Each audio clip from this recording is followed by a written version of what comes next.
Hello everyone, welcome to my channel. जैसे कि आप लोग जानते हैं कि समाजशास्त्र से संबंधित क्लास है और समाजशास्त्र से संबंधित किसी भी एग्जाम की तैयारी कर रहे हैं, जैसे कि Bihar state, UP PGT, GIC, DSSB या कोई अन्य, तो सबके लिए महत्वपूर्ण है। तो जो बच्चे इस चैनल पर नए हैं, प्लीज़ चैनल को सब्सक्राइब कर लीजिएगा और ज़्यादा से ज़्यादा संख्या में शेयर कीजिए और पसंद आए तो लाइक कीजिए। आई होप ये क्लास ज़रूर पसंद आएगी। तो चलिए देर न करते हुए आज की क्लास स्टार्ट करते हैं। सो आज का पहला क्वेश्चन है, विकसित समाजों के सामाजिक स्तरीकरण के प्रतिमान का आरेखीय निरूपण किस आकार में होता है। विकसित समाजों के सामाजिक स्तरीकरण के प्रतिमान का आरेखीय निरूपण किस आकार में होता है। ऑप्शन है ए हीरक, बी पिरामिड और सी त्रिभुज और डी वर्ग। राइट आंसर दीजिए क्वेश्चन नंबर 1।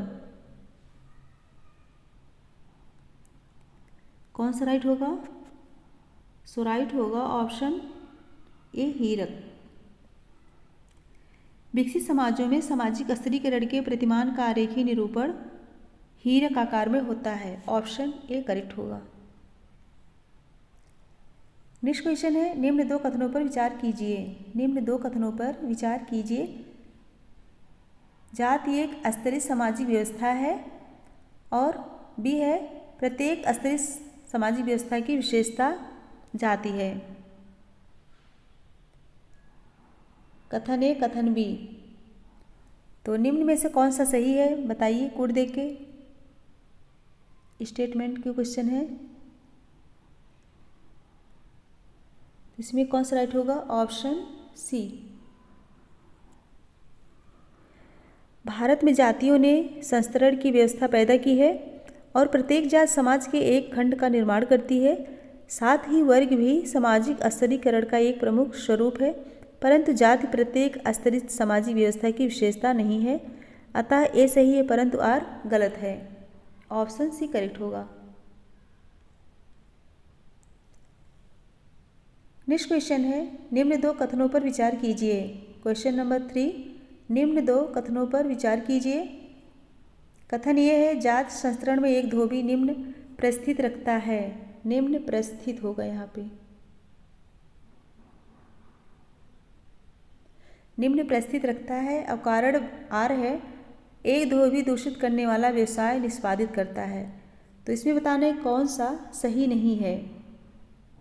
कौन सा सही नहीं है, कोड देख के राइट आंसर दीजिए। तो इसमें राइट होगा ऑप्शन ए तथा आर दोनों सही है तथा आर ए का सही व्याख्या है। ऑप्शन ए करेक्ट होगा।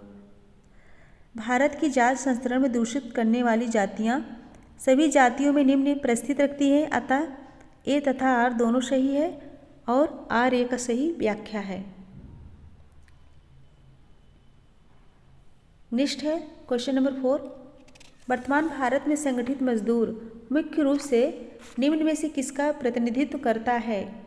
क्वेश्चन क्या है, वर्तमान भारत में संगठित मजदूर मुख्य रूप से निम्न में से किसका प्रतिनिधित्व करता है। ऑप्शन है ए एक सुपरिभाषित वर्ग, बी एक व्यावसायिक स्तर, सी एक प्रभावक समूह और डी सर्वहारा। 4 का राइट आंसर दीजिए।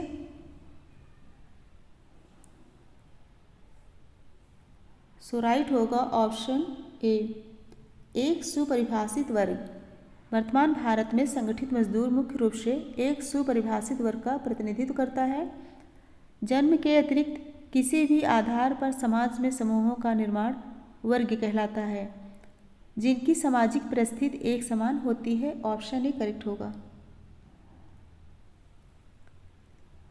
नेक्स्ट क्वेश्चन है, एक बहुजातीय भारतीय ग्राम में एक हरिजन परिवार एक ब्राह्मण परिवार की जीवन शैली का अनुसरण करने का प्रयास करता है। परिणामतः हरिजन परिवार की जीवन शैली में कुछ परिवर्तन घटित होते हैं।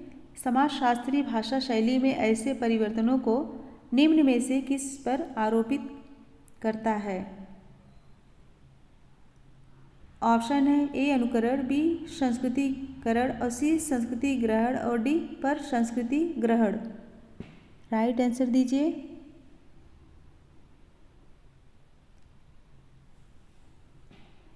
सो इसमें राइट होगा ऑप्शन बी संस्कृति ग्रहण। संस्कृतिकरण राइट होगा।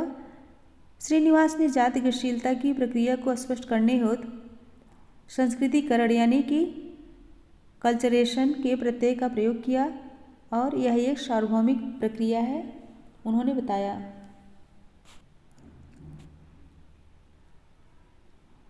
नेक्स्ट क्वेश्चन है सूची 1 को सूची 2 से सुमेलित कीजिए। सूची 1 को सूची 2 से सुमेलित कीजिए। एंटोनियो ग्रामची किससे मिलान होगा? मानसिक उपज। और कार्ल मार्क्स लंपट सर्वहारा वर्ग। डब्ल्यू लॉयड वार्नर प्रस्थित ख्याति। मैक्स वेबर जीवन अवसर। कौन सा ऑप्शन राइट होगा? ऑप्शन बी यह करेक्ट होगा। अच्छे से पढ़ लीजिएगा इसको बाद में। सो नेक्स्ट क्वेश्चन है व्यक्ति के वर्ग का निर्धारण होता है। व्यक्ति के वर्ग का निर्धारण होता है।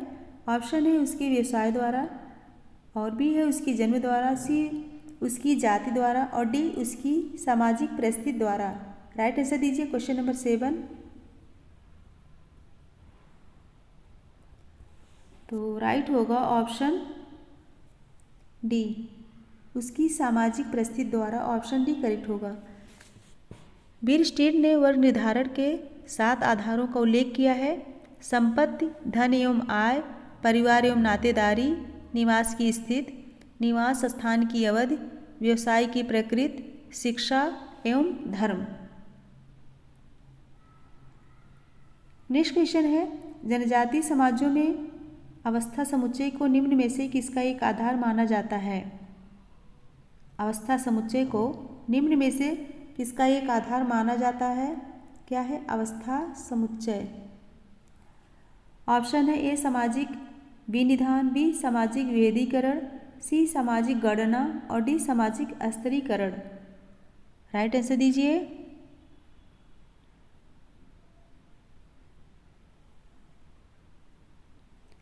सो राइट होगा ऑप्शन बी सामाजिक विभेदीकरण। जनजातीय समाजों में अवस्था समुच्चय को सामाजिक विभेदीकरण का एक आधार माना जाता है। ऑप्शन बी करेक्ट होगा। नेक्स्ट क्वेश्चन है जातिवाद से हमारा आशय है। जातिवाद से हमारा आशय है। ऑप्शन है ए अपनी जाति के समर्थन में पूर्वाग्रह होना, बी अपनी जाति के समर्थन में केवल पूर्वाग्रह नहीं वरन अन्य जातियों के विरोध में भी पूर्वाग्रह होना, सी हर एक जात विरोधी पूर्वाग्रह होना, और डी कतिपय जातियों के समर्थन में पूर्वाग्रह होना। सो राइट आंसर दीजिए।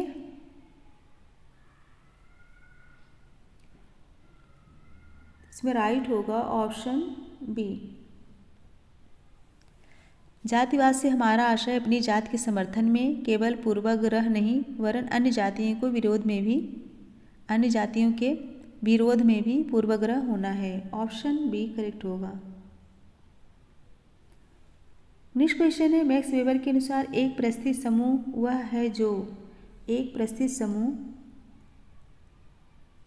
है जो ऑप्शन है ए मान तथा प्रतिष्ठा पर आधारित है, बी मान तथा शक्ति पर आधारित है, सी शक्ति तथा प्रतिष्ठा पर आधारित है, और डी मान शक्ति तथा प्रतिष्ठा पर आधारित है।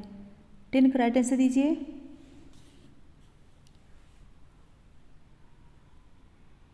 सो राइट होगा ऑप्शन डी मान शक्ति तथा प्रतिष्ठा पर आधारित।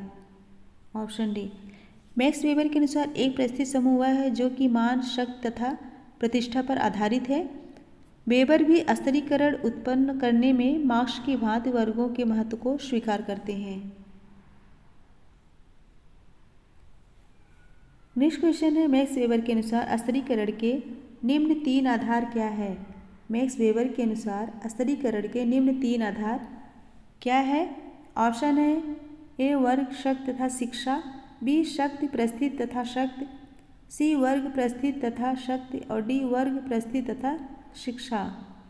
सो राइट आंसर दीजिए क्वेश्चन नंबर 11। तो राइट आंसर होगा ऑप्शन सी वर्ग परिस्थिति तथा शक्ति। मैक्स वेबर के अनुसार स्तरीकरण के 3 आधार हैं, कौन कौन से? वर्ग, परिस्थिति तथा शक्ति। ऑप्शन सी करेक्ट होगा। नेक्स्ट क्वेश्चन है, निम्नलिखित में से कौन सी एक सामाजिक स्तरीकरण की सर्वाधिक महत्वपूर्ण विशेषता है? कौन सी सामाजिक स्तरीकरण की सर्वाधिक महत्वपूर्ण विशेषता है? सो ऑप्शन है सामाजिक विभेदीकरण, सामाजिक श्रेणीकरण, भौगोलिक वियोजन, सांस्कृतिक विविधता। कौन सा राइट होगा? Question number 12। तो राइट होगा ऑप्शन बी, सामाजिक श्रेणीकरण। स्तरीकरण द्वारा प्रत्येक व्यक्ति का समाज में स्थान निर्धारित किया जाता है और व्यक्ति की परिस्थिति के अनुसार ही उसे कार्य भी सौंपे जाते हैं। सो ऑप्शन बी करेक्ट होगा। फ्रेंड्स, एक बार सभी लोग फटाफट लाइक कर दीजिए और लाइक के साथ शेयर भी कर दीजिए, जिससे ज़्यादा से ज़्यादा संख्या में बच्चे जुड़ सकें और पढ़ सकें। सो नेक्स्ट क्वेश्चन है, क्वेश्चन नंबर 13। समाजशास्त्र में भूमिका की अवधारणा का संबंध होता है। समाजशास्त्र में भूमिका की अवधारणा का संबंध होता है। ऑप्शन है व्यक्ति की स्थिति संबंधी पक्ष से, बी स्थिति के अचल पक्ष से, सी परिस्थिति के व्यवहारिक संघटक से और डी व्यवहार के मानकात्मक पक्ष से। 13 का राइट आंसर दीजिए। इसमें राइट होगा ऑप्शन सी, परिस्थिति के व्यवहारिक संघटक से। ऑप्शन सी करेक्ट होगा। समाजशास्त्र में भूमिका को परिस्थिति का गतिशील या व्यवहारिक पहलू माना जाता है और डेविस के अनुसार भूमिका वह ढंग है जिसके द्वारा व्यक्ति अपनी स्थिति संबंधी आवश्यकताओं की पूर्ति करता है। ऑप्शन सी करेक्ट होगा। नेक्स्ट क्वेश्चन है, आधुनिक समाज शासित है। आधुनिक समाज शासित है। ऑप्शन है ए अधिसमयों द्वारा, बी विधि शासन द्वारा, सी दैवी शक्ति द्वारा और डी भौतिक बल द्वारा। राइट आंसर दीजिए। Question number 14।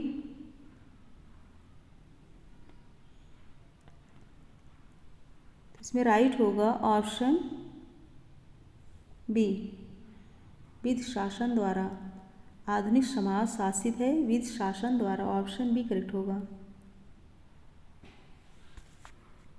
नेक्स्ट क्वेश्चन है, धर्म तथा जादू के कुछ स्वरूपों की परिभाषाएं नीचे दी हुई हैं। इन प्रश्न आंसर के एक या एक से अधिक उत्तर हो सकते हैं। कोटों के अनुसार सही उत्तर तय कीजिए और उत्तर पुस्तिका में दर्शाइए। ये प्रश्नांशों होगा, प्रश्नांशों।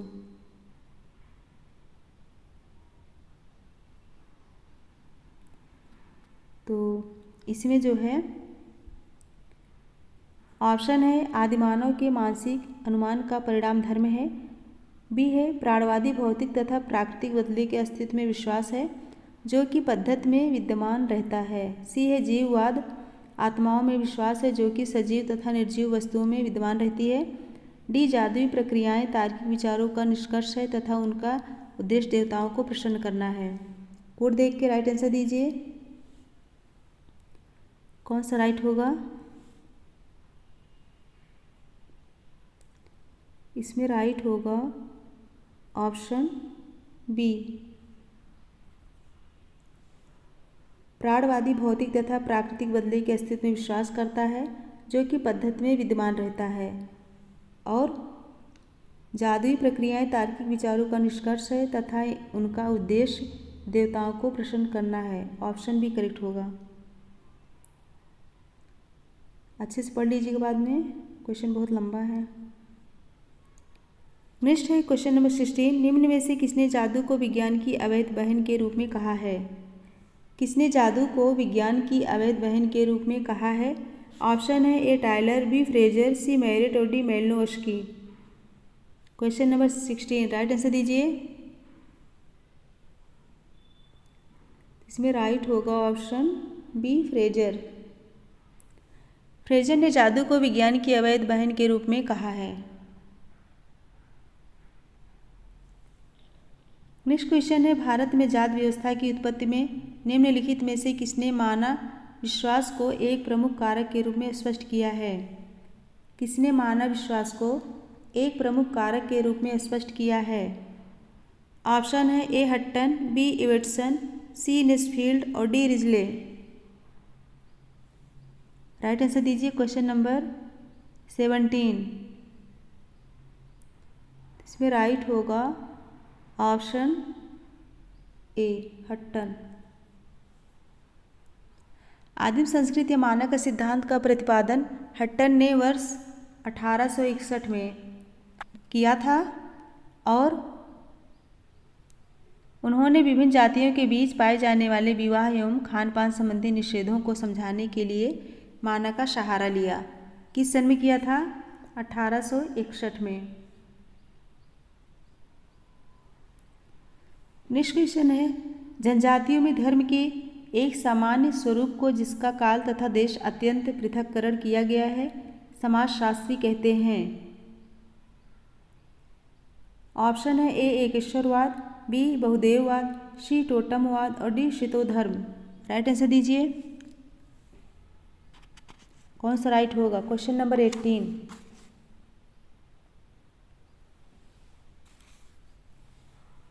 ऑप्शन सी टोटमवाद। जनजातियों में धर्म के एक समान स्वरूप को जिसका काल तथा देश अत्यंत पृथक्करण किया गया है समाजशास्त्री उसे टोटमवाद कहते हैं। ऑप्शन सी करेक्ट होगा। नेक्स्ट क्वेश्चन है, निम्नलिखित धर्मों में से कौन एक ईश्वराभिमुखी नहीं है? कौन एक ईश्वराभिमुखी नहीं है? ऑप्शन है ए हिंदू धर्म, बी ईसाई धर्म, सी बौद्ध धर्म और डी इस्लाम धर्म। राइट आंसर दीजिए क्वेश्चन नंबर 19।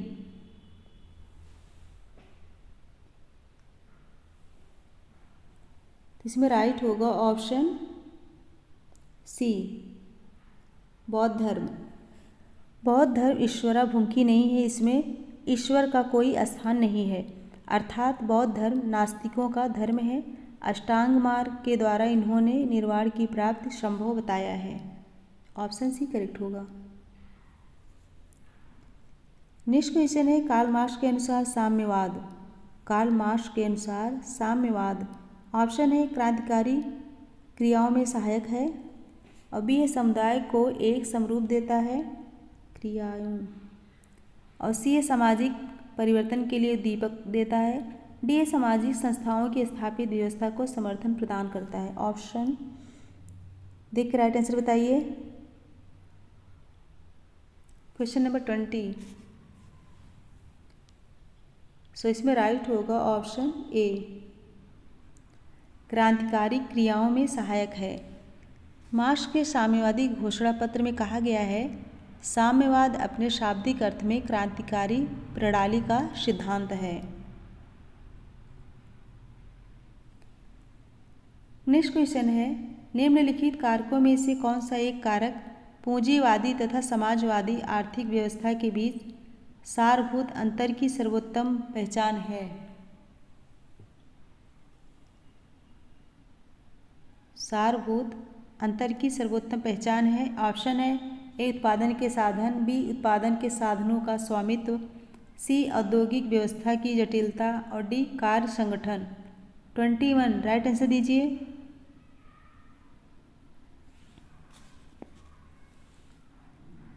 राइट होगा ऑप्शन बी उत्पादन के साधनों का स्वामित्व। पूंजीवादी व्यवस्था में उत्पादन के साधनों पर व्यक्ति का पूर्ण अधिकार होता है, जबकि समाजवादी उस पर समाज अथवा राज्य का नियंत्रण चाहते हैं। नेक्स्ट क्वेश्चन है, निम्नलिखित युक्तिमूलक वैध सत्ता से संबंधित कथन है, इनमें से कौन सही है? निम्नलिखित युक्तिमूलक वैध सत्ता से संबंधित कथन है, इनमें से कौन सही है? ऑप्शन है यह अधिकारी के द्वारा गृहीत पद में निहित है, बी यह समरूपता पर बल देती है, सी जनसाधारण के अधिकारी के प्रति अनुग्रह के कारण यह कार्य करती है, डी यह व्यक्ति पर निर्भर करती है जो पद पर आसीन है। 22 राइट आंसर दीजिए।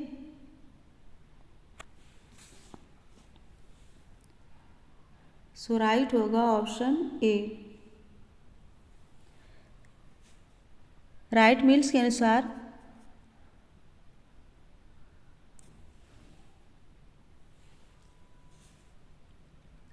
के अनुसार बराबरी के लोगों के बीच राजनीति संभव नहीं है। राजनीति के लिए सत्ता की दृष्टि से उच्च अधिकार प्राप्त और उनके मातहत होना अनिवार्य है। ऑप्शन ए करेक्ट होगा। नेक्स्ट क्वेश्चन है, प्रत्येक स्थान पर समाज आर्थिक उत्पादन के क्रम में उपलब्ध मानव संसाधनों को जिन आधारों पर बांटते हैं वह है। ऑप्शन है ए आयु, बी लिंग, सी शारीरिक योग्यताएं और डी औपचारिक योग्यताएं। नीचे दिए गए कोटों के आधार पर सही उत्तर का चयन कीजिए। कोड देख के राइट आंसर दीजिए।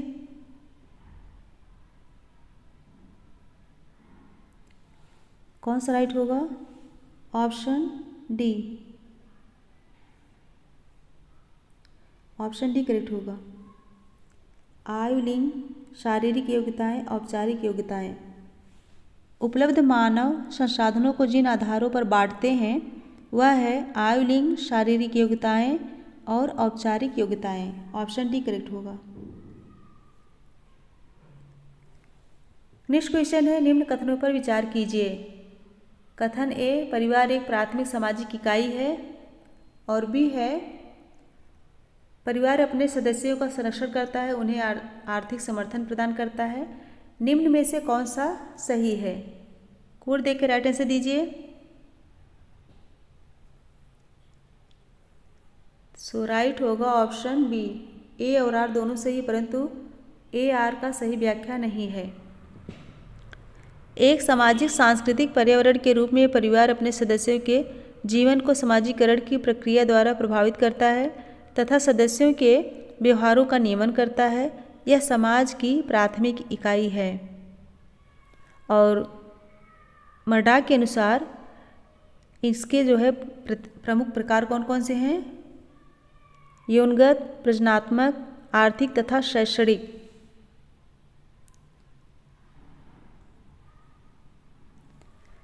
नेक्स्ट है, निम्नांकित पुस्तकों में से किसमें कूले प्राथमिक समूह की अवधारणा का उल्लेख किए हैं जो अभिलक्षित करती है घनिष्ठ आमने सामने के संबंध? क्या पूछा गया है? निम्नांकित पुस्तकों में किसमें कूले प्राथमिक समूह की अवधारणा का उल्लेख किए हैं जो अभिलक्षित करती है घनिष्ठ आमने सामने का संबंध? ऑप्शन है ए सामाजिक संरचना, बी मानव समूह, सी मानव समूहों की प्रकृति और डी सामाजिक संगठन। 25 राइट आंसर दीजिए।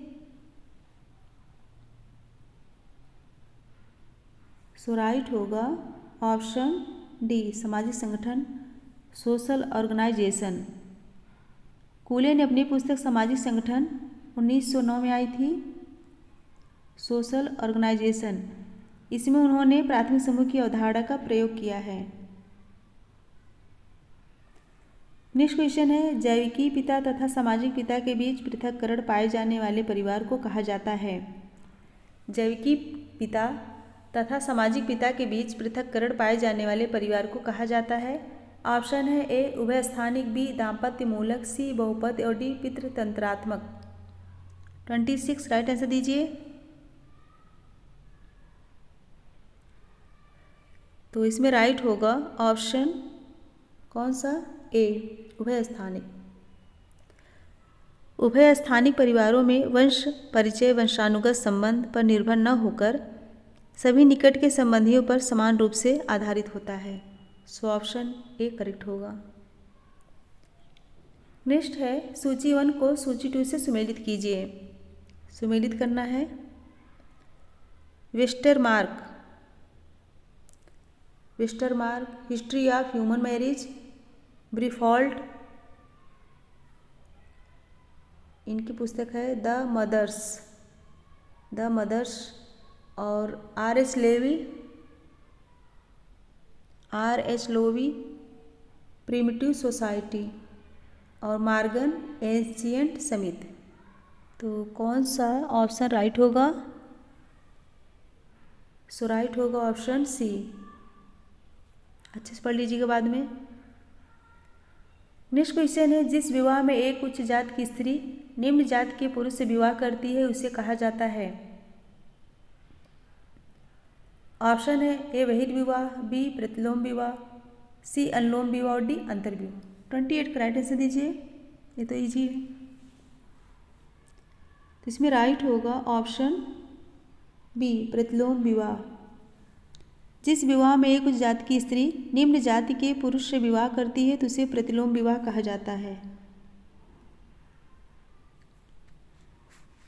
नेक्स्ट क्वेश्चन है, मुस्लिम विधि के अनुसार मेहर। ऑप्शन है ए वधू शुल्क है जो विवाह के समय दिया जाता है, बी शास्ति है जो पत्नी के साथ दुर्व्यवहार करने के कारण पति द्वारा दी जाती है, सी स्वीकृत भुगतान है जो कि पति द्वारा विवाह विच्छेद के समय दिया जाता है, डी धनराशि है जो विवाह के समय कई को दिया जाता है, काजी को दिया जाता है। यहाँ होगा काजी। राइट आंसर दीजिए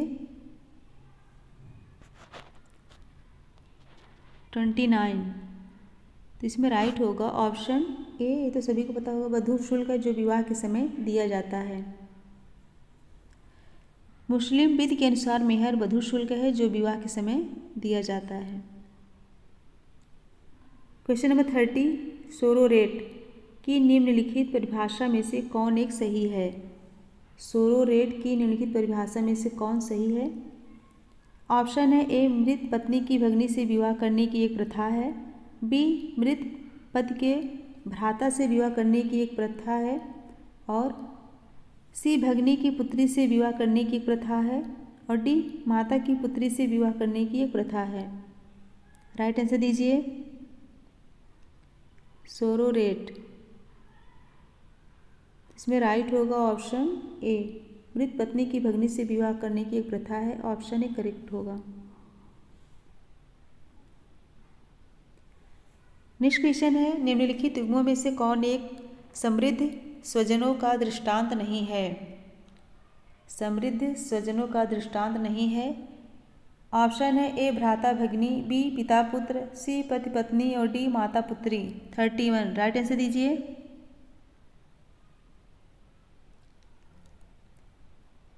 ऑप्शन सी,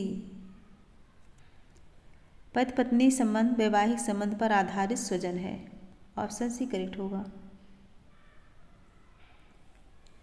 नेक्स्ट क्वेश्चन है, एक व्यक्ति के लिए उसका दत्तक पुत्र, एक व्यक्ति के लिए उसका दत्तक पुत्र। ऑप्शन है ए एक वैवाहिक स्वजन है, बी एक संरक्त स्वजन है, और सी न तो एक वैवाहिक स्वजन है और न एक संरक्त स्वजन है, डी एक वैवाहिक स्वजन है तथा एक संरक्त स्वजन भी। राइट आंसर दीजिए क्वेश्चन नंबर 32।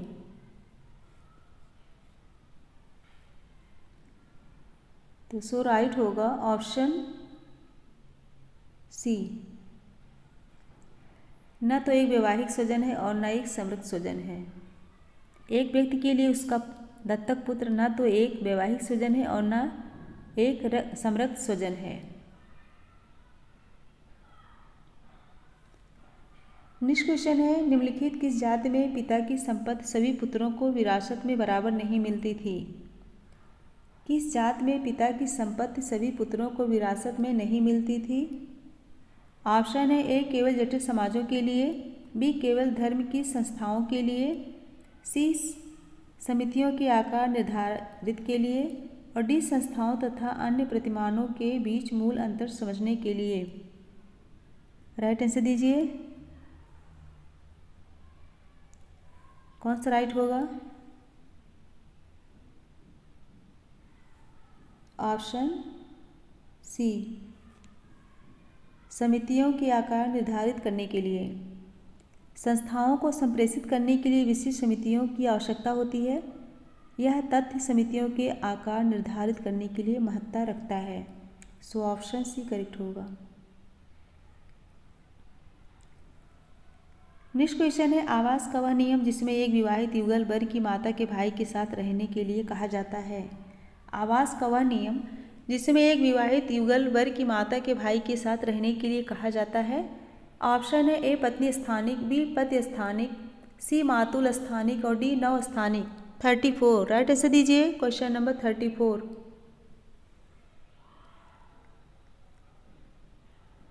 सो राइट होगा कौन सा? ऑप्शन सी, मातुल स्थानिक। मातुल स्थानिक परिवार की प्रथा ट्रोबियान द्वीपवासियों में प्रचलित है। इसमें भांजा विवाह के बाद अपनी पत्नी सहित मामा के यहाँ रहने वाला चला जाता है। कहाँ चला जाता है? मामा के यहाँ, माँ के भाई के यहाँ। नेक्स्ट क्वेश्चन है, निम्न दो कथनों पर विचार कीजिए। निम्न दो कथनों पर विचार कीजिए। कथन ए है, सम्भ्रात वर्ग का उदय एक औपचारिक संगठन के रूप में होता है।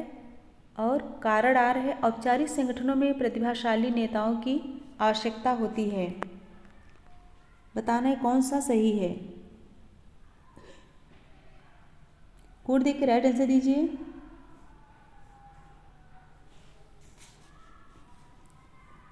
इसमें राइट होगा ऑप्शन डी। ए गलत है परंतु आर सही है। ऑप्शन डी करेक्ट होगा। नेक्स्ट क्वेश्चन है, निम्नलिखित में से कौन उत्तरी भाग के पितृवंशी हिंदू परिवारों में परिहास संबंध के प्रतिरूप में शामिल है? कौन उत्तरी भाग के पितृवंशी हिंदू परिवारों में परिहास संबंध के प्रतिरूप में शामिल है? ऑप्शन है ए, व्यक्ति तथा उसके पिता के भाइयों के बीच, और बी, व्यक्ति तथा उसकी सास के बीच, सी, व्यक्ति तथा उसकी भाभी के बीच, और डी, व्यक्ति तथा उसकी अनुज बधू के बीच। राइट आंसर दीजिए क्वेश्चन नंबर 36। तो राइट होगा कौन सा? ऑप्शन सी, व्यक्ति तथा उसकी भाभी के बीच। व्यक्ति तथा उसकी भाभी के बीच उत्तरी भाग के पितृवंशी हिंदू परिवारों में परिहास संबंध के कई प्रतिरूप विद्यमान हैं, जैसे देवर भाभी के बीच, भाभी ननद के बीच, जीजा शाली के बीच इत्यादि। नेक्स्ट क्वेश्चन है, अपने समूह की संस्कृति को अस्वीकार करने की व्यक्ति के प्रति कहा जाता है। अपने समूह की संस्कृति को अस्वीकार करने की व्यक्ति की प्रवृत्ति को कहा जाता है।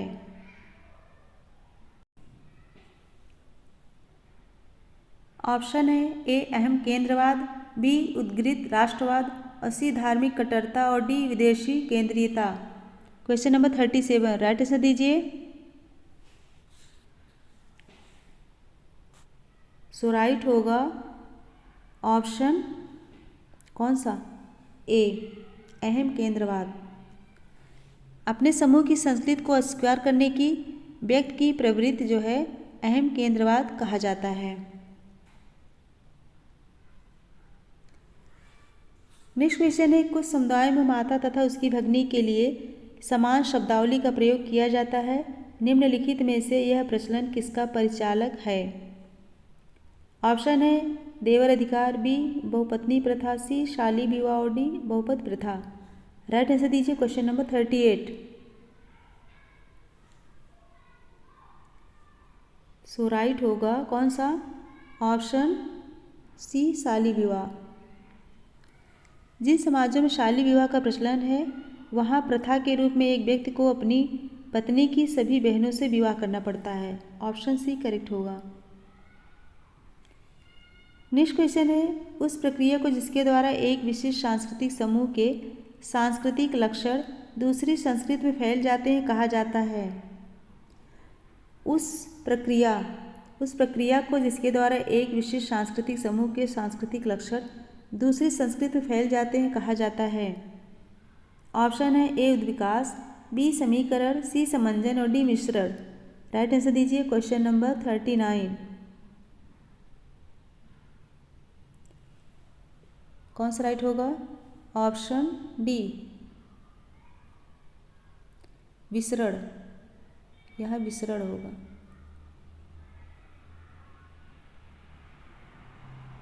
उसे विसरण कहेंगे। ऑप्शन डी करेक्ट होगा। एक विशेष सांस्कृतिक समूह के सांस्कृतिक लक्षण दूसरी संस्कृति में फैल जाते हैं तो विसरण कहा जाता है। Option D. नेक्स्ट क्वेश्चन है, निम्न दो कथनों पर विचार कीजिए।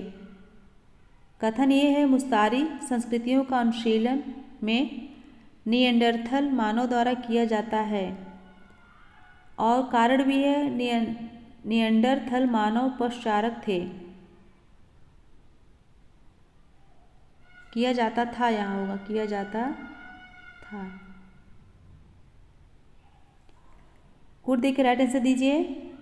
कथन क्या है? मुस्तारी संस्कृतियों का अनुशीलन में निएंडरथल मानव द्वारा किया जाता था। और बी है निएंडरथल मानव पशुचारक थे। राइट आंसर दीजिए। तो इसमें राइट होगा ऑप्शन सी, ए सही है, आर गलत है। मुस्तारी संस्कृतियों का अनुशीलन निएंडरथल मानव द्वारा किया जाता था। वे शिकारी थे तथा मानव संस्करण करते थे, अतः ए सही है और आर गलत है। नेक्स्ट क्वेश्चन है, एक स्त्री का अपने पति के भाई से विवाह कहलाता है। एक स्त्री का अपने पति के भाई से विवाह कहलाता है। ऑप्शन है ए शाली विवाह, बी बहुपद प्रथा, सी देवर अधिकार और डी भ्राता भगिनी संतत विवाह। 41 10 क्वेश्चन और है, फटाफट कर लीजिए। कौन सा राइट होगा? ऑप्शन सी देवर विवाह। देवर विवाह अथवा इसे क्या कहते हैं? लेविरेट विवाह। जब एक भाई की मृत्यु हो जाती है तो उस विधवा से दूसरा भाई विवाह कर लेता है, उसे हम लेविरेट विवाह कहते हैं या देवर विवाह। नेक्स्ट है, सांस्कृतिक परिवर्तन में निम्नलिखित में से कौन सा अनुक्रम घटित होता है? सांस्कृतिक परिवर्तन में निम्नलिखित में से कौन सा अनुक्रम घटित होता है? ऑप्शन है ए विसरण, समीकरण तथा पर संस्कृति ग्रहण, बी पर संस्कृति ग्रहण, प्रति संस्कृति ग्रहण तथा समीकरण, सी है प्रति संस्कृति ग्रहण, समीकरण तथा विसरण और डी है विसरण पर संस्कृति ग्रहण और सात्मीकरण। 42 राइट आंसर दीजिए। कौन सा राइट होगा? ऑप्शन डी विसरण पर संस्कृति ग्रहण तथा सात्मीकरण। ऑप्शन डी करेक्ट होगा। सांस्कृतिक हस्तांतरण के दौरान सांस्कृतिक तत्वों के मूल स्वरूप में परिवर्तन आ जाता है, क्योंकि ग्रहण करने वाला समूह अपनी आवश्यकता के अनुरूप उसे बदल देता है। ऑप्शन डी करेक्ट होगा। नेक्स्ट क्वेश्चन है, उस समाजशास्त्री का नाम बताइए जिसने समूह का वर्गीकरण अंतः समूह तथा बाह्य समूह श्रेणियों में किया है। ऑप्शन है ए मर्टन, बी आगबन, सी समनर और डी कूले। ये तो इजी है। इसमें राइट होगा ऑप्शन सी समनर द्वारा प्रस्तुत अंतः समूह तथा बाह्य समूह एक दूसरे के विपरीत विशेषताओं वाले समूह न होकर हम और वे की भावना पर आधारित होते हैं। नेक्स्ट है, जब निर्जातीय समूह में अपना सांस्कृतिक अस्तित्व तथा अंतर कायम रहता है किंतु यह शांतिपूर्वक सह अस्तित्व रखते हैं, इसे कहते हैं। जब निर्जातीय समूह में अपना सांस्कृतिक अस्तित्व तथा अंतर कायम रहता है किंतु यह शांतिपूर्वक सह अस्तित्व रखते हैं, इसे कहते हैं। ऑप्शन है ए सम्मिश्रण और बी समीकरण, सी अलगाव, डी सांस्कृतिक बहुलवाद। राइट आंसर दीजिए। Question number 44।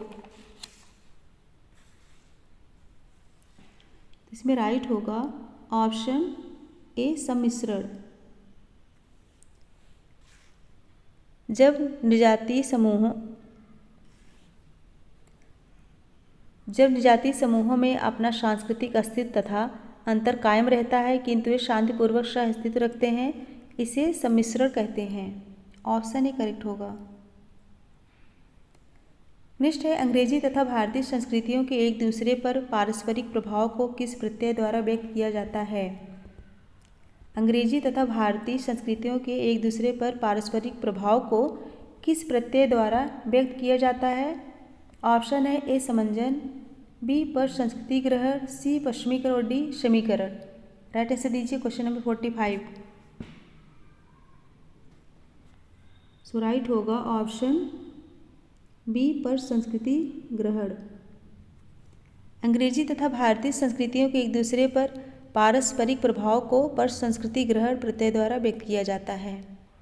फ्रेंड्स, एक बार सभी लोग लाइक कर दीजिए, फटाफट लाइक कर दीजिए और शेयर कर दीजिए, और जो बच्चे इस चैनल पर नए हैं प्लीज़ सब्सक्राइब कर दीजिए। नेक्स्ट है, सांस्कृतिक सापेक्षवाद का अर्थ है कि ऑप्शन है ऐसे सार्वभौमिक सांस्कृतिक प्रतिमानों का न होना जिनका पालन आवश्यक है। बी है व्यक्ति की सामाजिक संस्थाओं के प्रति दृष्टिकोण उसके सांस्कृतिक संदर्भ से रंजित है। और सी है किसी अभिलक्षण के प्रकार तथा अर्थ उसके सांस्कृतिक पर्यावरण के सापेक्ष है। और डी व्यक्ति विश्वास करता है कि उसकी संस्कृति अन्य से श्रेष्ठ है। 46 राइट आंसर दीजिए। तो इसमें राइट होगा ऑप्शन बी, व्यक्ति का सामाजिक संस्थाओं के प्रति दृष्टिकोण उसके सांस्कृतिक संदर्भ से रंजित है। बी करेक्ट होगा।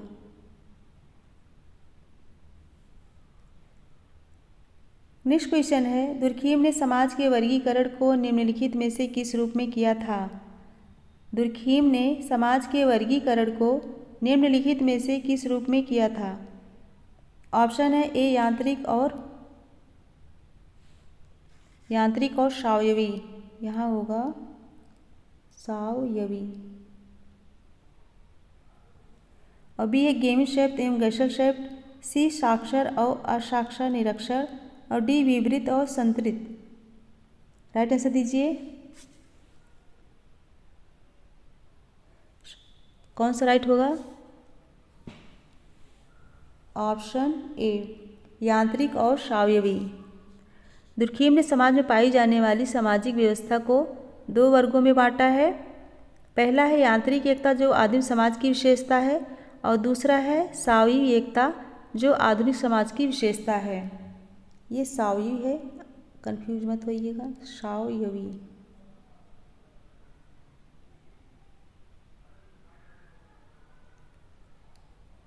नेक्स्ट क्वेश्चन है 48, व्यक्ति तथा संस्कृति के बीच संबंध ऐसा है जिसमें व्यक्ति तथा संस्कृति के बीच संबंध ऐसा है जिसमें ऑप्शन है ए समाज और संस्कृत व्यक्तियों की समानता के परिचायक हैं किंतु व्यक्तित्व की व्यक्तिकता के नहीं। बी है संस्कृत की पूर्ण समष्टि व्यक्ति के व्यवहार का निर्धारण करती है। और सी है व्यक्ति का एक साथ रहना संवाहक तथा संस्कृत शस्त्र है। और डी है न तो व्यक्ति संस्कृत की सृजन करता है और न ही संस्कृत व्यक्ति का। 48 राइट आंसर दीजिए।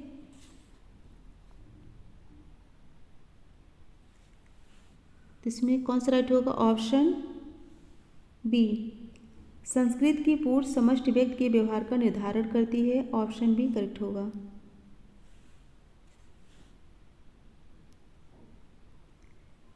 नेक्स्ट क्वेश्चन है, निम्नलिखित युग्मों में से कौन एक उपयुक्त नहीं है? निम्नलिखित युग्मों में से कौन एक उपयुक्त नहीं है? ऑप्शन है ए सामाजिक समूह क्रमबद्ध संबंध, बी समुच्चय किसी का होने की संभावना, और सी प्राथमिक समूह संवेगात्मक आशंक, और डी संदर्भ समूह सदस्यता। राइट आंसर दीजिए। Question number 49।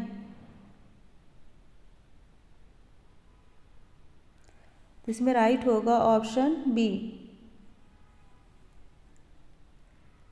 समुच्चय किसी का होने की संभावना। समुच्चय किसी के होने की संभावना उपयुक्त नहीं है, यह असत्य है। नेक्स्ट और लास्ट क्वेश्चन है, तो सभी लोग एक बार लाइक कर दीजिए और शेयर कर दीजिए। निम्नांकित में से कौन सा एक सही है? निम्नांकित में से कौन सा एक सही है? ऑप्शन है ए गोत्र शब्द किसी जनजाति के दो भागों को इंगित करता है। बी है गोत्र किसी जनजाति के खंडों की टोटम संबंधित उत्पत्ति को बताता है। सी है बहिर्विवाह ही गोत्र का एकमात्र प्रकार है।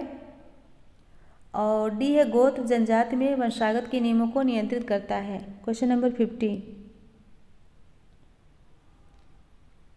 कौन सा राइट होगा? ऑप्शन डी, गोत्र जनजाति में वंशागत के नियमों को नियंत्रित करता है। ऑप्शन डी करेक्ट होगा। तो फ्रेंड इसके लास्ट में एक क्वेश्चन है, उसका आंसर जरूर दीजिएगा। तो कमेंट करके बताइए आज का क्वेश्चन कैसा था, इजी था कि टफ था? फटाफट कमेंट करके बताइए आज का क्वेश्चन कैसा था। तो मेरे साथ बने रहने के लिए बहुत बहुत धन्यवाद। Thank you so much everyone. और आंसर ज़रूर दीजिएगा। Goodbye and good night.